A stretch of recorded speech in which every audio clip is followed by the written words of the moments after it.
кто был весенней водой, кто был подобен реке. Он уходил в никуда, уходил налегке.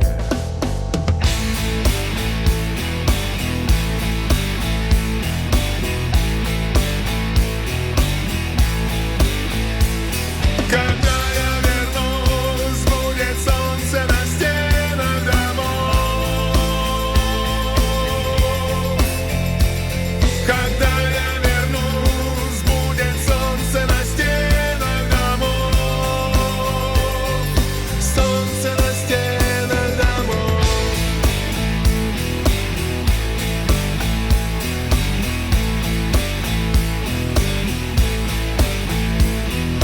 Облако тегов над головой. Слова погугли, будут угли, сам пока живой. Кто прятал камень в рукав, кто строил храм на песке.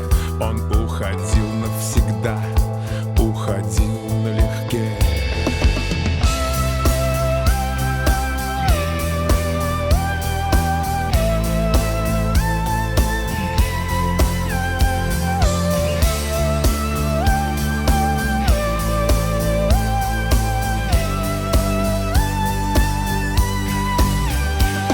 Когда я вернусь, будет солнце на стенах домов. Когда я вернусь, будет солнце на стенах домов. Солнце на стенах домов.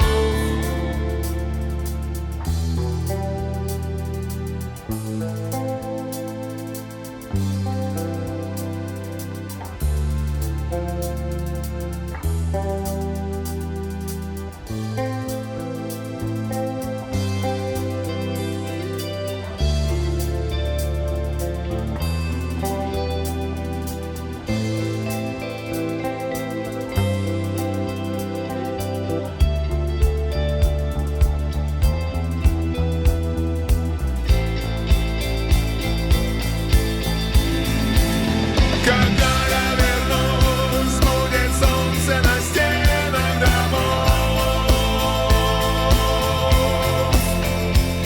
Когда я вернусь, будет солнце на стенах домов.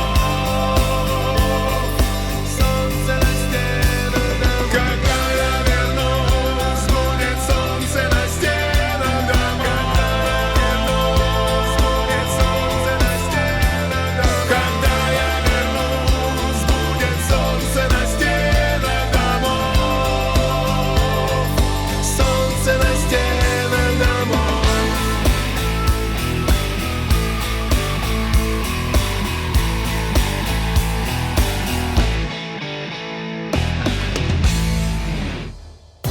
«Звездная гостиная» с Виктором Тартановым на Радио ВОС.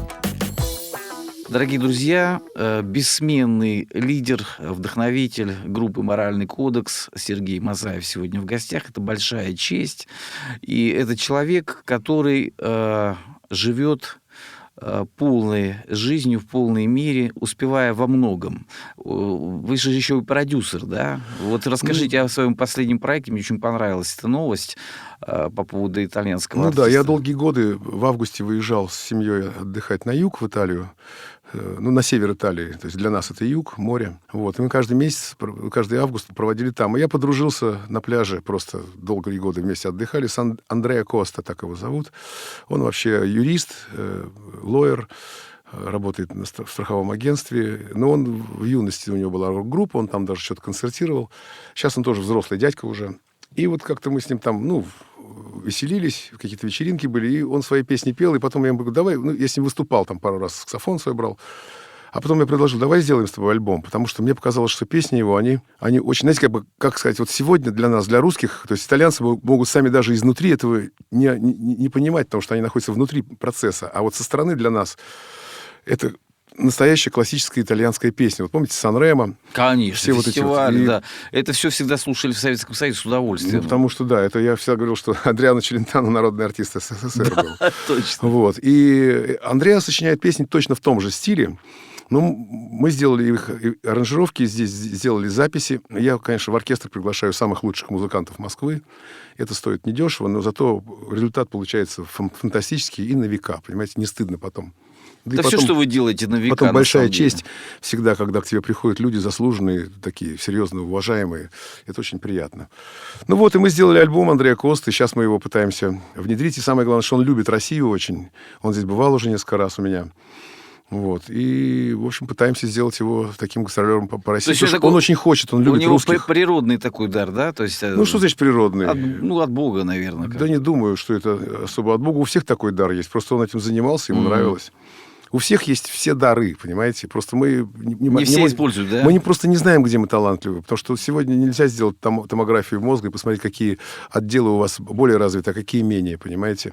Это возможно будет сделать, когда построят томограф на 1 микрон, то есть аксоновый.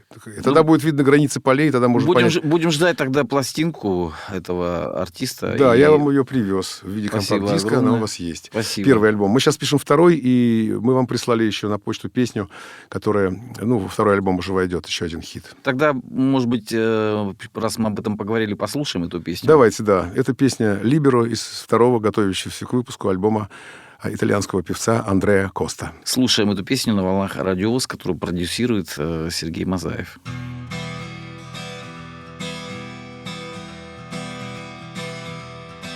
Davanti al mare io rimango distante. Ho perso il sogno che ci ha reso importanti. Cammino dietro un passo diverso, come una pietra che non è più un diamante. Non vedo l'ora di restare da parte. Continuo a fingere, trattengo le gambe. Lo vedi, cerco di credere ancora. E forse sì, ho anche paura. Dimmi cos'è che non sai. Dimmi cos'è che non vuoi. Io non ti posso giurare. No, no, non devi soffrire. Prenditi il tempo se vuoi.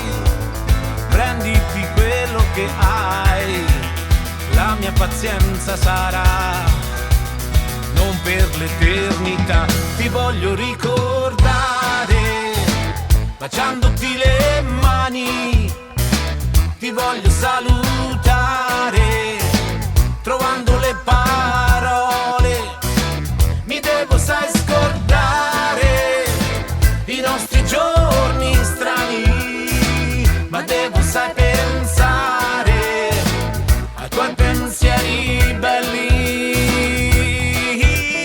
Libero, libero, sono più libero.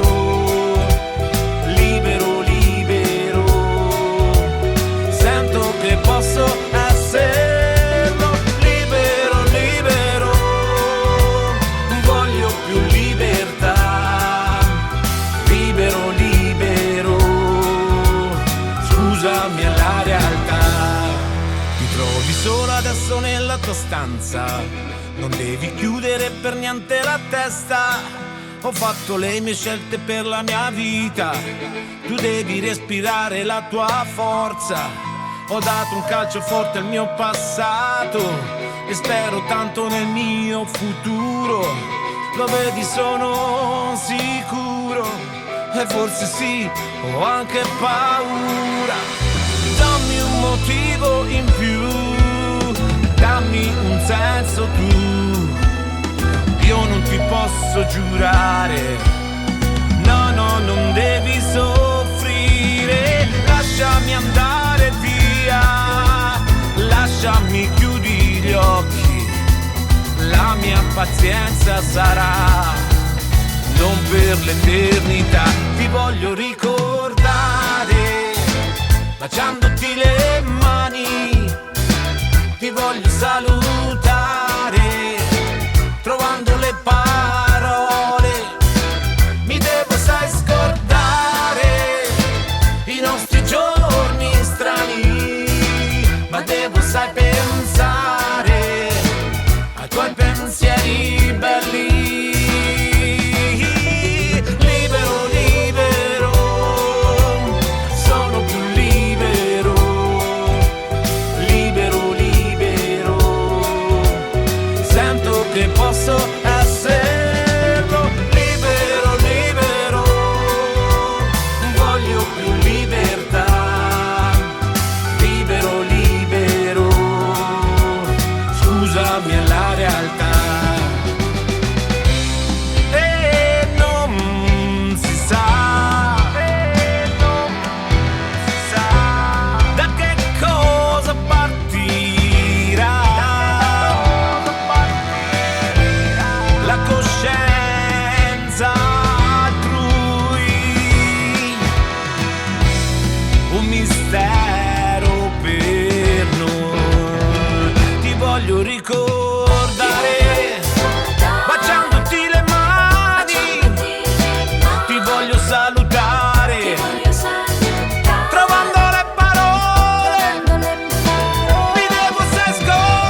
sento che posso esserlo libero, libero.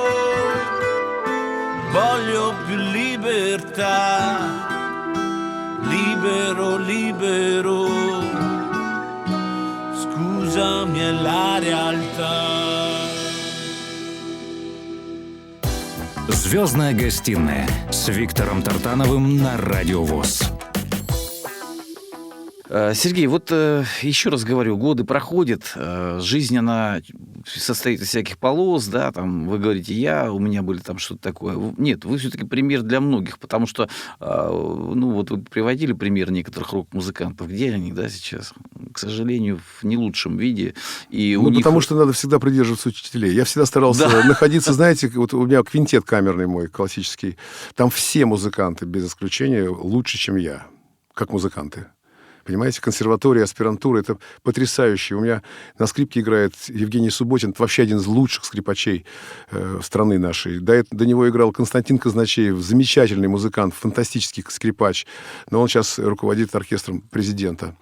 Его пригласили, он концертмейстер президентского оркестра. И видите, то есть люди из нашего квинтета, то есть они высочайшего класса. У нас одна из лучших виолончелисток страны Но чтобы играет. вокруг себя собрать таких людей, все-таки надо самому быть такой яркой личностью и найти общий язык, и потому что вас все любят и уважают на самом деле. Потому Спасибо, мне приятно это слышать. Если честно, вот я слышал много о том, что там вот тот-то ярче, тот-то ярче. Вы знаете, время, говорят, рассудит. И проходит время, многие группы уже ушли, многие, так сказать, кое-как существуют, да, а моральный кодекс записывает альбомы, вы продюсируете каких-то новых исполнителей, вы не останавливаетесь на достигнутом, вы работаете с лучшими артистами страны, и то, что... Из-за рубежа, да. И то, что вы как бы уже человек, наверное, который достиг самых наивысших высот. Заслуженный артист России, я думаю, вы станете народным обязательно. Потому что... Не обязательно. Это не обязательно, но это признано уже, так сказать. Поэтому осталось только это потом зафиксировать. Я думаю, что пройдет время, и уже это обязательно состоится. Я хочу спросить у вас, свободное время, когда у вас бывает, да, чем вы любите заниматься, кроме музыки? Есть какие-то увлечения? Да, мое любимое увлечение — это слушать подушку. Лучший отдых — это сон, да? Ну да, конечно. Нет лучшего отдыха, чем сон, как поем мы в песне «Давай сбежим». Да. Ну, в свободное время, конечно, хочется почитать там что-то, посмотреть какие-то новости, что происходит. В основном я занимаюсь на кларнете, конечно, в свободное время. Потому что здесь, когда ты играешь с такого уровня музыкантами, надо находиться в форме. Ну да, потому что понятно, что они там простят, типа рок-звезда, вот это такой кураж. А мне бы не хотелось этого. Мне бы хотелось быть просто настоящим, обычным, реальным музыкантом, соответствующим качеству того ансамбля, в котором я играю. Мне кажется, лучший враг хорошему, вот это применимо к вам, потому что, вы самокритичен и так далее, совершенству нет предела. Не, просто я знаю, где я слаб. Ну что мне? Мы же все знаем про себя все. Некоторые пытаются не замечать за собой этого и делать вид, что этого нет, но я стараюсь быть объективным все-таки. По отношению к себе, потому что звездные болезни — это непростая вещь. Я и болею, и болел всегда. И поэтому с ней надо ставить себе диагноз и постараться от нее избавляться, конечно. Нет, понимаете, в чем дело? Вот взять любого певца, который вас слушает весь мир, да, которого слушают в России, прежде всего, это что? Это харизма, личность, это индивидуальность, да? Не знаю. Мне кажется, это качество исполнения. Я не знаю, какая харизма была у Лучано Паваротти или какая сегодня харизма у Эльдара Абдразакова, моего друга. Но эти люди просто поют так круто, чисто технически даже просто, понимаете? Нет, а если мы возьмем, допустим, те, кого сейчас любят в России, скажем, допустим, там Марка Бернеса, да, Утесова. Ребята, это любят люди, которым уже за 70. Про эти фамилии молодежь даже не знает. Популярна всегда актуальная музыка. И мы тоже давно не... представьте себе, мне уже 64 года будет. Вот сейчас, вы же тоже не Паваротти, а поете... Я занимаюсь вокалом, у меня есть педагог, и я занимаюсь... Вы поете душой, Нет, сердцем. Это все разговоры самодеятельности. Петь надо играть на голосе. То есть вы сегодня занимаетесь еще вокалом? Конечно. Я просто был абсолютно звездный идиот в свое время, и типа сам что-то... в рок-н-ролле так оно и есть, потому что здесь вроде как бы, знаете... Там где-то минусы становятся плюсами. У нас Макаревич вообще ни одного урока вокала не брал, понимаете? Или игры на гитаре. А Гарик, интересно, Сукачев. роком. Сукачев тоже не брал ни одного рока. Но им не требуется для их жанра, понимаете? Ну, А да. я взялся петь песни советского периода, еще что-то такое. Я послушал некоторые вещи и чувствую, что у меня просто не звучит это. И надо заниматься. То есть камерой. Ну, то есть там есть свои принципы, понимаете, звучания. Так, слушаем, если можно, И я следующую. начал этому учиться просто, независимо от того, сколько мне лет. Моему это учителю правильно. в 2 раза меньше лет. Ну, то есть я его ученик, и я, соответственно, себя веду. Замечательно. Слушаем следующую песню. Что сегодня по вашему настроению? Я хотел еще предложить вашему вниманию мою любимую солистку и педагога по вокалу. Это одна из лучших певиц сегодня в России, Алена Александровна Долбик. У нее там свои проекты есть, она совершенно свободный человек в этом смысле, но она одна из лучших преподавателей вокала, вот, по-моему, и она потрясающая певица. У нее звучат советские песни, которые требуют вот этого классического управления голосовым аппаратом. Она поет их, ну, на мой вкус, конечно, лучше всех. То есть это лучше всего соответствует тому, как Хорошо. эти песни были написаны. Я хочу предложить вашему вниманию песню тоже моего бывшего товарища. Он погиб, к сожалению, очень давно. Такой Виктор Резников, композитор петербургский, который написал очень много хороших песен. Ну вот песня «Примета». Ее пела и Лариса Долина, ее пели многие артисты. Но вот песню «Примета» хотим дать вам послушать в исполнении Алены Долбик. Слушаем эту песню на волнах Радио ВОС.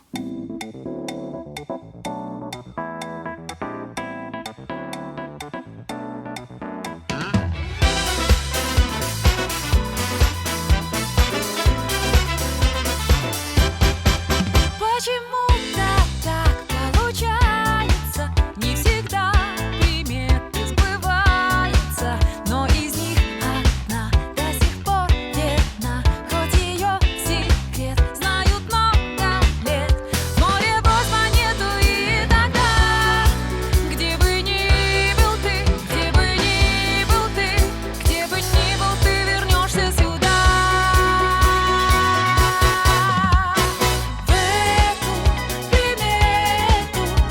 Верю и волны монету, я взмахну рукой, брошу далеко, чтоб вернуться к морю нам с тобою через год. Почему-то так получается, люди встретятся, распрощаются, вот и наш черед, друг без друга год, друг без друга год, быстро промелькнет, только брось монету, не пожалей. Упадет она, пусть рядом с моей. В эту примету верю и волны монету, я взмахну рукой, брошу далеко, чтоб вернуться к морю нам с тобою через год. В эту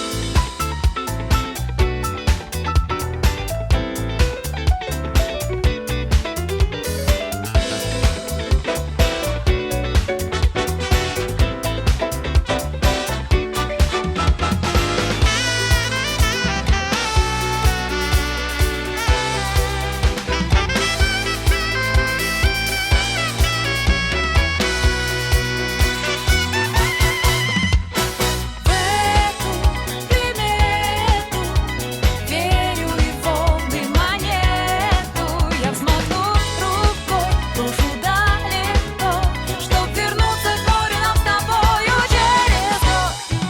В эту примету верю и волны монету, я взмахну рукой, брошу далеко, чтоб вернуться к морю нам с тобою через год.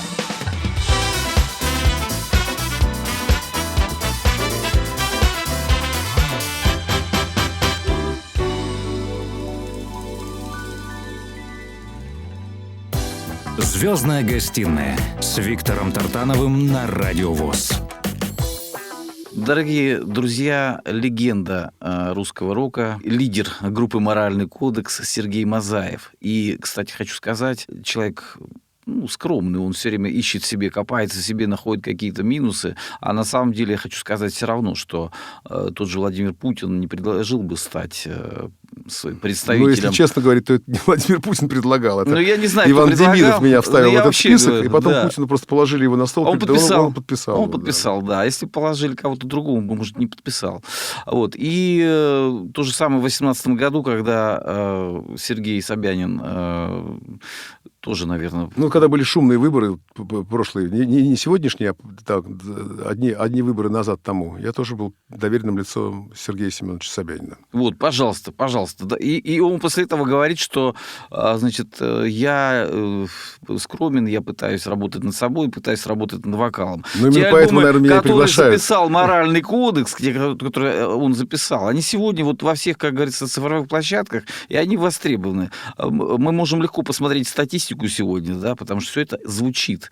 И надо сказать, что вы говорите, там, молодежь что-то не слушает. Молодежь слушает все подряд. Наша молодежь, она интересуется, и в том числе песни, которые слушали мы, продолжают слушать уже... Нет, продолжаем слушать мы. Да, и мы вместе с этими продолжаем песнями. слушать другие. Да. И вы ротируете же везде. Вы везде, на самом деле, звучите. Так, потихонечку, скромно, да. Потому что у нас музыка, в принципе, не актуальная, сами понимаете. У нас просто хорошая музыка. Хорошая, потому что актуальная вы музыка, сами она- сказали, вот сейчас что, Сергей, вы сказали?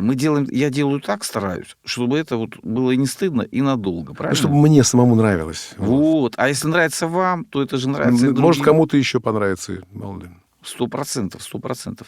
Потому что когда музыка сделана качественно, по всем пунктам, да, тут уже вот то, что мы сегодня послушали, новую песню, да, то, что мы любим, это на самом деле личность, еще раз говорю.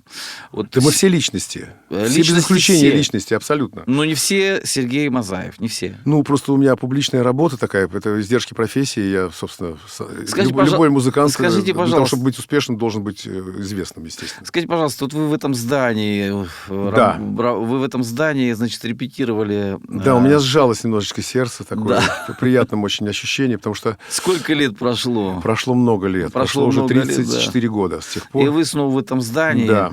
Вот, и, наверное, что-то дрогнуло, вспоминается, вот, так сказать. Могу сказать. Да. Я с 86 по 89 год включительно был артистом группы «Автограф».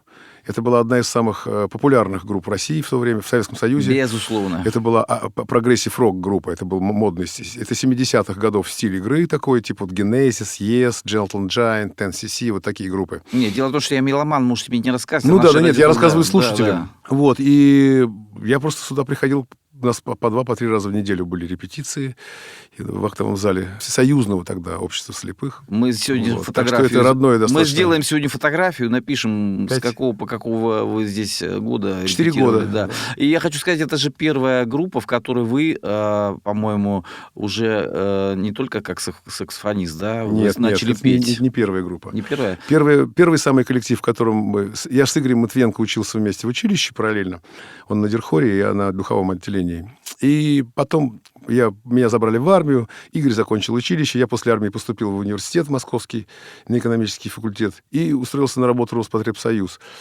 И вдруг я его там в лифте встречаю, спустя 3 года, да.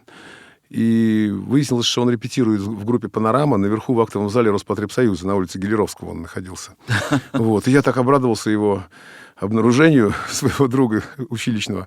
И мы с ним решили сделать какую-то команду. И в итоге этой командой был джазовый квартет экономического факультета МГУ. Это вот первая наша группа. Потом мы с ним сделали группу Добрынина, а потом всем вместе Игорь нашел возможности, и мы устроились все работать в ансамбле «Здравствуй, песня» в Краснодарскую филармонию. «Здравствуй, песня», вот это первый и там был, были, первый наш альбом был. Вот после этого «Автограф» меня узнал. Они меня приглашали как саксофониста еще и участвовать в программе «20 век», которую им Наум Олев написал, с которым я их познакомил, потому что он нам с Игорем Матвиенко сделал до этого целый альбом потрясающих стихов. Вот, собственно, так и получилось. И я стал членом группы «Автограф» уже в 85-м году, да. В 86-м осенью, в октябре. Первые гастроли были у меня. Да, вот я, когда общаюсь с такими людьми, вот, друзья, я сказал Сергею, что, как сказал Кинчев, когда-то беседы на сонных кухнях. Я помню, в юности мы слушали русский рок, и в том числе мы слушали, конечно же, «Моральный кодекс». «Моральный кодекс» в 89-м году начался только. Да. И я 90-е годы. Да, я хочу сказать, что это было что-то новое, на самом деле, в то время. Вот вы, еще раз говорю, это свое направление, своя интересная подача, и ваш вот этот голос, вы сейчас над ним пытаетесь работать, но он тогда был Нет, я занимаюсь завораживающим. не то, что работать, я учусь оперному пению. Мгм. Вот, это основное, это основное пение. Вот от него растут все остальное, это уже индивидуальные желания Нет, ну у вас... артистов. А вот управление голосовым аппаратом, он только вот классический существует. Другого нет. Давайте послушаем еще одну песню. Следующая песня очень неплохая. Надо сказать, история у нее, у этой песни, да, история такая. Мы большие друзья очень с Наташей Ветлицкой все эти долгие годы. И вот недавно, летом, она прислала мне песню, которую она сочинила. Называется «Ты же знаешь». Мы ее еще условно называем «Каблуки». Вот. Мы ее записали и сняли на нее клип. И хотим предложить сегодня ее вашему вниманию. Слушаем дуэт Сергея... Это не дуэт, нет. Это не просто дуэт? автор Наталья Ветлицкая, музыка и слова. А исполняет группа «Моральный кодекс». Слушаем эту песню на волнах Радио ВОС.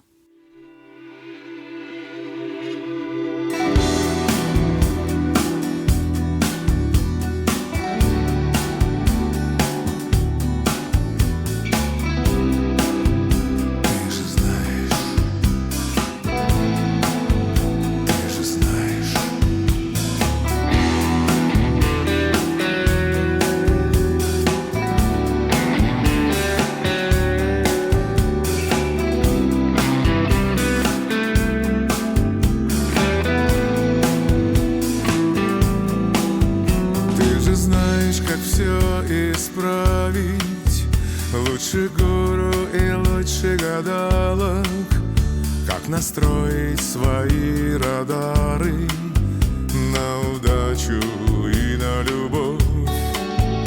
Ты же знаешь, как это просто, так во тьме зажигают звезды. Отключи бортовые системы и сотри все, что было с тобой. Сними каблуки и дыши глубоко. Это легко, это очень легко. Ты словно воздух, словно вода. Ты словно белая звезда. Сними каблуки и дыши глубоко. Это легко, это очень легко. Словно воздух, словно вода. Ты бесконечна, как всегда. Как всегда. Навсегда.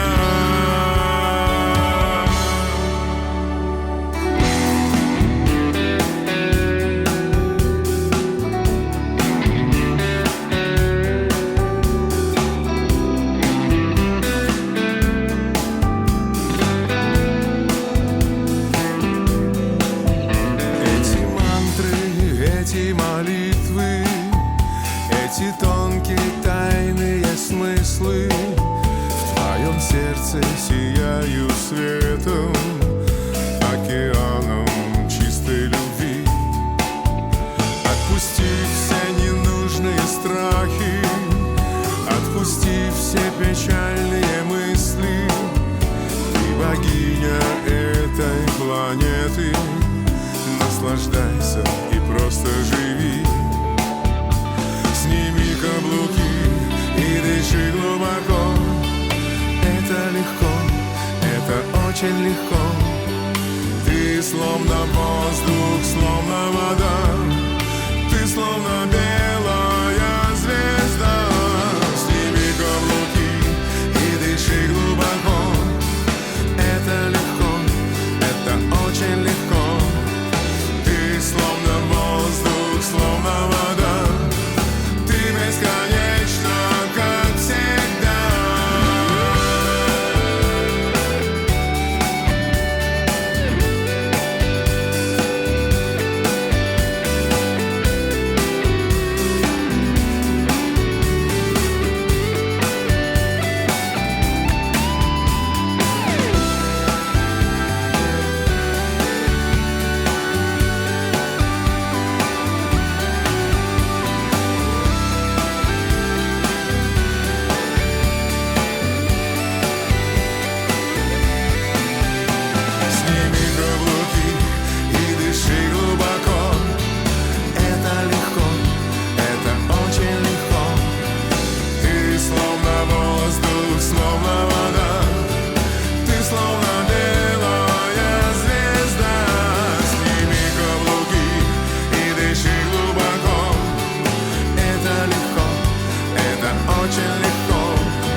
Звездная гостиная с Виктором Тартановым на Радио ВОС. Скажите, пожалуйста, а вот как вы сейчас выбираете, вот вы говорите, что там хочется спеть то, спеть другое, сейчас занимаетесь оперным вокалом, какие вершины хотите покорить, что вы хотите спеть еще?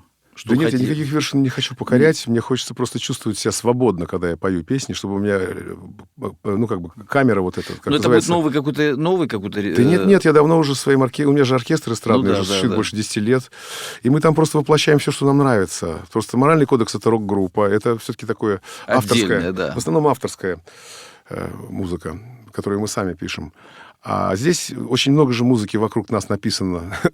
Потрясающей совершенно. Фантастической музыки. И зарубежной, и отечественной. В рамках того, что вы делаете, вы где-то свой какой-то вносите оттенок? Или Мы вы... просто делаем свои аранжировки. Мгм. Либо воплощаем те аранжировки, которые были с небольшими там поправками. Потому что, ну, если аранжировка, вот он, Джо Кокер, например, Unchain My Heart или Ну, понятно. песни из репертуара, они, там аранжировки, ну, просто потрясающие. И мы просто их скопировали, конечно. Но мы их усилили, сделали помощнее, потому что все-таки оркестр.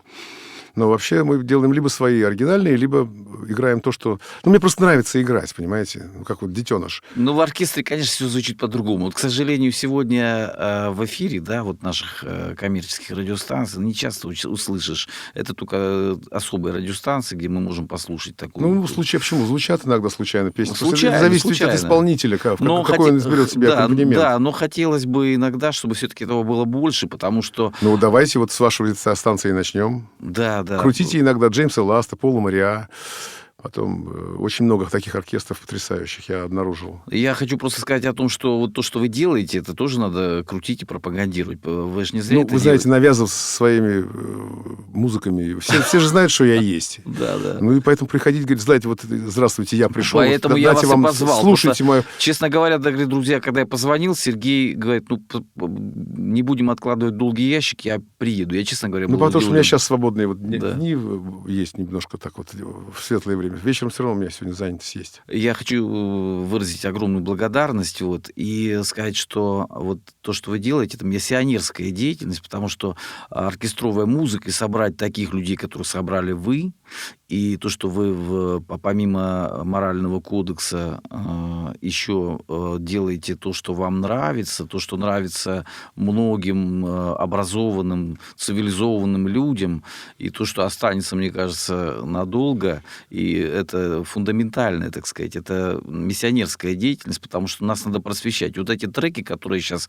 валят, извините за выражение, уже и песнями не назовешь треки, да, какой-то шум, хаос создается, да, и он валит постоянно вот во все социальные сети, в интернет. Ну, что-то есть там и хорошее. А в Есть, основном, конечно, безусловно. это доступность, понимаете? Доступность Да, но- производства звуков можно дома Уже на в коленке, телефоне на компьютере. делают, да, В телефоне, да. Но есть и удачные. Удачно есть, согласен. Есть удачные, остроумные. Есть Во все вещи. времена. Но все-таки во всем этом хаосе надо, чтобы был баланс, надо вот это вот сохранять и передавать современным людям. Вот, скажите, на ваши концерты сегодня приходят молодые люди или нет? Да, приходят? да, есть молодежь. обязательно, Вот, конечно. вот. А вы говорите, а зачем молодежи? На это рок-н-ролльные надо? концерты точно есть Вот. молодежь. А вы говорите, зачем это нужно молодежи?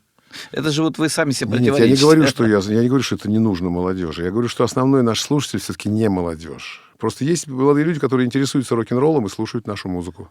Да, но Вот. просто массовое поголовное увлечение, когда рок-н-роллом русским, да, вот этим... Ну, когда он был актуальной да, музыкой, когда- после него ничего, это была самая модная музыка. Потому что потом она появилась техно, потом появилась и так далее, диско, просто, и постепенно все это развивалось. Потом вспомните, как электронная музыка разлетелась на разные жанры. Брейкбит, там, Dark Wave, там каждый все называли Да. миллион всего. И в итоге, понимаете, чем выше выборка, тем больше чемпионов, скажем так. Вот вспомните, когда Ельцин был у нас у власти, и вроде как теннис у нас. Он играл в теннис, типа, Ну и да, да, сразу начали поднялось. теннис. И через 5-7 лет у нас появились всякие и Кафельниковы, и прочие всякие люди. Появились очень большие Мараты Сафины, люди, которые уже выигрывали серьезные там турниры. Вот. Чем много людей стало заниматься? Много людей стало заниматься дзюдо, когда Путин пришел Да, к власти. И у нас все чемпионские, все золотые медали, все наше было во всем мире. По дзюдо, по борьбе. Так что вот Жаль, что в Это футбол дело никто такое. не играет. Ну, футбол, это, знаете, тут отдельная история. Это эволюционный вид спорта, потому что начинался он в Англии как соревнования между дворовыми командами на пиво там и на прочее. И это все эволюционировало в эти большие коммерческие клубы. А у нас это было все построено государством изначально, с командно-административным способом. И, соответственно, эти клубы, они содержались государством, и они не зависели от сборов на стадионах, понимаете? И поэтому, как бы, ну, сами понимаете, рынок, Да. он всегда более прогрессивен, чем вот эта вот плановая экономика. Потому что когда у вас фиксированная зарплата, коэффициент привлекаемости заставляет людей уже не так хотеть работать, как он, когда вот не имел работы, он получил ее, и вот 3 месяца, 5 месяцев он работает довольный. Потом происходит успокоение, вот, потом происходит застой небольшой, а потом у него недовольство, хочу еще больше денег. Вот. Ну, как обычно, это коэффициент привлекаемости. И он, к сожалению, тормозит. Когда у чиновников находятся... Чиновники регулируют не спортсмены, не спортивная тема, а когда чиновники регулируют, кому куда идти, куда прийти. Оставим это Да, все это всё- грязное дело. Это не грязное дело, Нет, это я тоже чуть- эволюционирует, и, в общем, я думаю, что рано или поздно тоже это все придет в такой оптимальный режим. Надеяться хочется, потому что, ну, так нельзя тоже. Вы не забывайте, что в нашей стране всего 30 лет. Да. И капитализм у нас такой еще совсем зачаточный. И, видите, мы никак не можем отряхнуться от многих очень структурных этих наших установок из прошлого. Потому что другого опыта у людей нет, они по-другому не видят просто, как жить. И вот так получается такой конфликт Вот у вас, между временем и у вас, способом. понимаете, у вас с возрастом вы становитесь как хорошее вино, как говорят, да? Ну, я не У пью, к вас счастью. гражданская позиция, ну, прекрасно, я тоже не пью. Да, я патриот своей родины. Да, вы патриот своей Настоящий родины. патриот. И То, гражданин... что это слово сейчас затрепали во все стороны, Ну, изваляли, я думаю, что вы были неприятно. патриотом еще до того, как начали Конечно. трепать. А я просто считаю, что такое патриотизм, как его определить? Ну, вот когда мы говорили об этой песне, да, всенародно любимой, да, снег, там, Арбат, снег и Да так не, ну далее. это все не то. Нет, это тоже элемент патриота. Вы же... Нет, Есть да. такие люди, которые Это поют... может быть Я объект. сейчас не буду называть. Это нет, это объект для любви, для патриотической. А кто-то но- поет «Америка, Америка». Помните такая песня, да? «Америка была? разлучница»? Нет, это Армена Григоряна. Про Америку он пел. Там, А, это крематорий? да. Я вообще говорю, У них что... много очень хороших текстов. Я Нет, ж не об этом речь. Мы же ведь пользуемся достижениями всей мировой Конечно, цивилизации. И конечно. все микрофоны, которые перед нами стоят, это Шур, это американские микрофоны. Конечно. Понимаете? И нужно быть объективными, надо быть трезвыми и оценивать свои возможности и все по достоинству. Потому что, ну, из себя меня корежит. И Понимаете, автомобили, очень- конечно, у нас очень тоже. большая просто какая-то эпоха избыточно, как называется, демонстративно избыточного потребления и имитации реальной работы. То есть люди имитируют. понимаете, Подмена ценностей. не еще. подмена, а просто они имитируют. Люди выставляют себя сами продюсерами, там, режиссерами, знаете, ну, и, соответственно, получается соответственный продукт. У кого-то получается хорошо, у кого-то не очень. Давайте послушаем у того, у кого получается очень хорошо.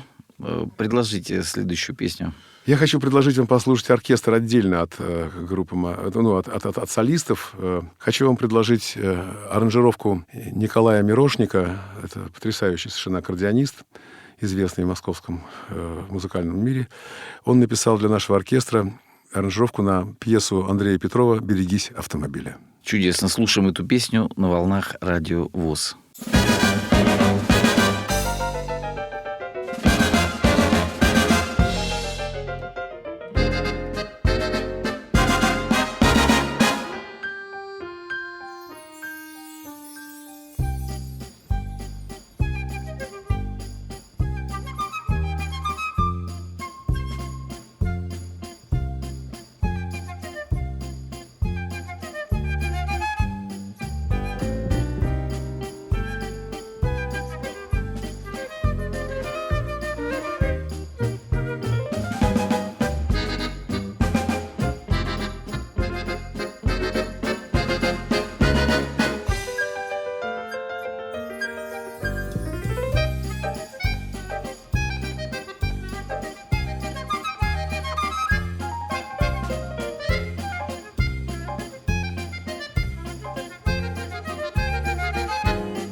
Звездная гостиная с Виктором Тартановым на Радио ВОС. Дорогие радиослушатели, человек-легенда, человек, который известен всем в нашей стране и за пределами, человек, который сквозь все времена остается самим собой, усовершенствуется, преодолевает все трудности с легкостью или не с легкостью, это ему самому судить. Человек, который не стоит на месте, который создает новые продукты, который занимается миссионерской деятельностью благодаря тому, что продюсирует лучше. И вот мы слушали сейчас оркестр, это же потрясающе. Вот это Сергей Мазаев. Сергей, Да. я хочу спросить, вот как, допустим, мы не можем всегда быть вот в одном состоянии, да, то есть всегда там радоваться чему-то или грустить, это было бы ненормально. Бывают минуты, когда, где-то что-то вот там, допустим, не клеится у кого-то. Сейчас вот, допустим, народ находится в основном, да, какое-то большинство находится в состоянии какого-то стресса, да, то у нас вирус, то у нас вирус, да. Международной ситуации, да, напряженность, да. Напряженная очень, да. Вот, скажите, пожалуйста, какой рецепт вы бы дали, как нам все-таки верить в то, что все будет хорошо, и как нам все-таки вот в этой ситуации... Не надо отвлекаться на веру в этом смысле. Надо рассмотреть себя самого, посмотреть, что не хватает, и начать этим заниматься. Вот у меня плохо дело там с ногами. Я занимаюсь каждый день физкультурой специальной, лечебной там, и так далее. Если у меня там... то есть надо как-то полюбить себя, мне кажется, людям больше вот в этот момент, не смотреть по сторонам, а сконцентрироваться на себе. Кому-то фигуру свою усовершенствовать, кому-то начать иностранный язык учить, кому-то заняться... то есть, понимаете, есть миллион всяких занятий, которые могут нас привести в хорошее состояние. А хорошее состояние, настроение тогда, когда вы совершаете победу над собой. Вот как вот если вот православные люди вот пост когда соблюдают, предположим, вот на следующий день он просыпается, и он воздержался от искушений, которые вчера ему предлагала жизнь, и он чувствует маленькую победу, свою моральную, понимаете? Вот это вот ощущение радости, когда вы вышли к доске отвечать, и на 5 баллов ответили домашнее задание. И такая маленькая победа. Вот из этих побед состоит наше желание, наша мотивация развиваться дальше, понимаете? Вот надо этим и заниматься, собственно. Учить иностранные языки, самое главное, потому что это непонимание друг друга, оно всегда очень больно потом сказывается на наших отношениях. Надо понимать друг друга. Надо стараться понимать друг друга. Потому что вот наш этот обезьяний мир биологических этих всех, знаете, выживание, передача своего генома в следующее поколение и доминанты. Вот это чистая биология. То есть мы все свои интеллектуальные способности подчиняем обслуживанию вот этой обезьяны, которая в нас сидит, которая вот я самый главный, я сейчас приду, расскажу, как надо всем, понимаете, и прочее. Обязательно надо кому-то что-то указать на что-то, не понимая, человек знает это, не знает, и так далее. Надо любить себя, надо оставлять о себе хорошие впечатления. Спасибо за такое вот откровение, потому что... Чем вы лучше себя чувствуете, чем вы лучше выглядите, чем вы более успешны, тем с вами больше хочется общаться, понимаете? Как возлюби ближнего своего, как... Сказано. Да. Как сказано там? Как себя самого. Вот. Если рассматривать это с точки зрения арифметики, то какое действие надо первым совершить? Возлюби ближнего своего, себя как себя самого. Поэтому надо сначала себя привести в полный порядок, а потом эту любовь уже распространять. Вы гляньте, как говорит атеист. Он сказал, я атеист. Я православный атеист. Время просто, понимаете, время все трансформирует. Время открывает нам глаза, открывает горизонты. Понимаете? Если мы будем дальше совершенствоваться, развивать свой мозг, свои знания, то мир будет более доброжелательным и прозрачным, потому что вы будете его понимать. Я хочу подвести итог. Я хочу поблагодарить вас за то, что вы сегодня нашли время, приехали в КСРК ВОС на радио «Общество слепых». Я хочу, чтобы те горизонты, которые вы для себя видите, те внутренние ваши планы, которые есть у вас внутри, ваши душевные порывы, они прекрасны, чтобы они проявлялись в музыке, проявлялись вот в той... Музыка, да, это спасение, ребят, для всех. Особенно я вот хочу посоветовать всем незрячим людям, во всем мире. Вспомнить, кто такой Стиви Вандер. Понимаете, если Рэй Чарльз, все-таки он не был автором песен, он их просто пел. А Стиви Вандер — это без сомнения один из самых гениальных музыкантов на планете Земля. Мало того, что он черный, он еще и слепой. И какую музыку он создал, какие песни он... Ну, просто фантастика же. Их до сих пор поют, и я сам сейчас буду несколько песен делать, аранжировок Стиви Вандера. Вот. Надо совершенствовать себя в любом возможном. Все возможности, которые у вас есть, надо их использовать, понимаете? Я знаю, что когда какие-то органы, например, по каким-то причинам у людей не работают, я знаю, что существует компенсаторная история в нашем головном мозге. Подмена идет такая. Не то, что да. подмена. Подменить зрение невозможно. Возможно усилить работу слуховых, всяких других Ну, вот осязательных аппаратов. я вам хочу И сказать... очень много слепых людей потрясающе поют, потрясающие Согласен. музыканты. И сочинять музыку можно, понимаете? Бетховен, ребята. Он Да. даже глухим стал в конце жизни. Да. Что, вы понимаете? Вот. И не надо ни в коем случае не опускать руки. Не надо... Вот какое несчастье. Вот. У меня тоже несчастье. Я родился в очень бедной семье. У меня папу посадили в тюрьму, когда мне было 3 месяца. Я его так 2 раза всего в жизни и видел. Мама пошла работать в магазин просто, понимаете? То есть меня ждала улица, бандитизм, ракетирство и смерть, там, понимаете, в 90-е годы. Но вот музыканты, люди, учителя, которые встретились мне на пути, они совершенно незаметно меня от этого как-то отвернули, отвратили, и вот я стал музыкантом, и никакого отношения к уголовному миру не имею. Спасибо, Сергей, большое. Я хочу пожелать еще раз творческих успехов, здоровья, самое главное. И скажите, с кем вы сегодня пришли? Вот я имею в виду, пришел с нашим директором, это Да. Ирина Ильинична Беляева. И еще у вас в компании есть одно И прекрасное это существо. мой охранник. Да? Зовут его Симба, что в переводе с суахили означает «лев». Лев, да? Это карликовый пудель, потрясающе. Это мой друг. Вот. Я хочу, чтобы вы оставались таким, какой вы есть сегодня, счастливым и примером для многих. То, что вы говорите, это истина. Спасибо большое. Я хотел еще... А против истины не попрешь. Не, истина — это понятие относительное, сами понимаете. Всё Не, зависит ну, от я точки с вами зрения. согласен. По крайней мере, Существует согласен, что вы математическая говорите. правда, Да, скажем ну, так, это- 2 × 2 = 4. То, что вы говорите, мне близко, я считаю, что это правда. Да. Истина у каждого своя. Видите, у мусульманина одна, у буддиста другая, у коммуниста третья, понимаете? Поэтому здесь надо как-то более обще смотреть на... Все это появилось позже, чем человеческая цивилизация, в принципе, понимаете, все эти... Это эволюция социума, когда люди уже объединяются по своим, так сказать, взглядам. До свидания, до новых встреч. «Звездная гостиная». Авторская программа Виктора Тартанова.